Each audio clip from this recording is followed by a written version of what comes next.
Les Messagers de la Nuit, ce sont de jeunes garçons dans les années 40 qui sont placés dans un orphelinat sous l'occupation allemande. Alors en fait, au départ, ce livre a été tiré d'un roman que j'avais écrit, c'est un tout premier roman, Le Noir Berceau, qui était la saga, donc je me suis inspirée de mes grands-parents, de 1917 à 1945. Et donc cette deuxième partie du roman qui se passe dans les années 40, c'est ce que je raconte dans Les Messagers de la Nuit, où mon père est placé dans cet orphelinat. Et ses parents sont décédés, et à la mort de son père, donc il est placé dans cet orphelinat. C'est juste avant le second conflit mondial. Mais effectivement, ces enfants vont être témoins de, on va dire, ce que s'est passé avec la Gestapo, avec les petits-enfants juifs qui doivent être cachés, voilà. Et effectivement, il y a un enfant qui arrive et qui, lui, c'est là où ça intrigue tous ces petits garçons, parce qu'eux, ils ont l'uniforme et lui, on lui donne la blouse grise. Donc, ça part de là, ils s'interrogent pourquoi il n'a pas droit à l'uniforme. Et de là, ils vont essayer d'aider ce petit garçon à pouvoir s'en sortir. Et effectivement, ils vont faire passer des messages qui vont aider les réseaux de résistance qui sont surveillés par la Gestapo à rentrer en contact et pour pouvoir sauver ce petit garçon. Voilà. Donc c'est une histoire tirée d'un fait réel et qui s'est passée à la Côte-Saint-André, donc à l'orphelinat de la Côte-Saint-André. Oui, à l'orphelinat de la Côte-Saint-André.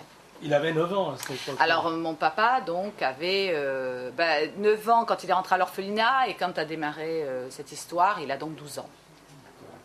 Donc il a vécu un petit peu tout ce passage douloureux. Il aurait très bien pu. Tout à fait, surtout que bon, il y a eu les plus grands qui avaient 17-18 ans, qui ont fui pour échapper au travail obligatoire, le STO, et sont fuis vers le Vercors.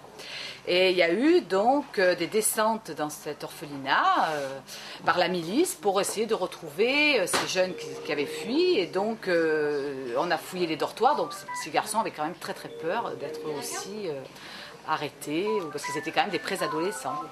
Alors Myriam Collet, je pense que vous n'avez pas écrit que sur ce thème. Non, alors ensuite je suis vraiment dans le roman historique et l'archéologie.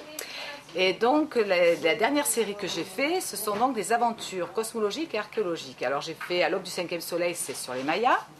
Le deuxième, c'est Signes de cœur, c'est la cosmologie chinoise. Et mon dernier, c'est donc la cosmologie indienne. Et donc, tout le roman, donc mes archéologues enquêtent donc sur un roman, un livre indien qui est disparu, qui a subi beaucoup de traductions, et qui à chaque fois a été remanié. Et donc on arrive comme ça, on part de l'Inde, et on arrive comme ça en Perse, enfin donc l'Iran d'aujourd'hui, et on arrive à la race aryenne, donc qui est donc tout le départ de cette race indo-européenne, qui a donc migré une partie vers la Grèce et une partie donc vers l'Inde. Et donc on fait le chemin inverse. C'est toute une quête finalement. C'est ça, c'est tout à fait ça. On essaye de savoir ce qui se cachait derrière ces hiéroglyphes, derrière tous ces symboles. Voilà, c'est tout à fait une quête de signes, et qui nous mène au départ. Donc on arrive avec ces différentes traductions de ce livre indien qui part donc du latin, ensuite du géorgien, du grec, et qui arrive à l'ariaque, donc la langue des Ariens, donc l'ancienne Perse. Myriam Collet, d'où venez-vous? Vous êtes universitaire? Alors j'ai fait oui, des études. Moi, ma spécialité c'était l'histoire, j'aime beaucoup, et puis je me consacre maintenant à l'écriture, puisque c'est vraiment ma passion, les voyages, l'archéologie. Voilà, maintenant j'ai arrêté de travailler, je me consacre totalement à ça, ma passion. Alors pour vous, chaque voyage est synonyme de livre, de Tout à fait. Là je rentre d'Israël parce que le prochain, voilà, c'est aussi un livre sur la religion, enfin donc sur l'histoire du christianisme, le départ avec la prise de Jérusalem en 70. Enfin, on ne va pas en dire plus.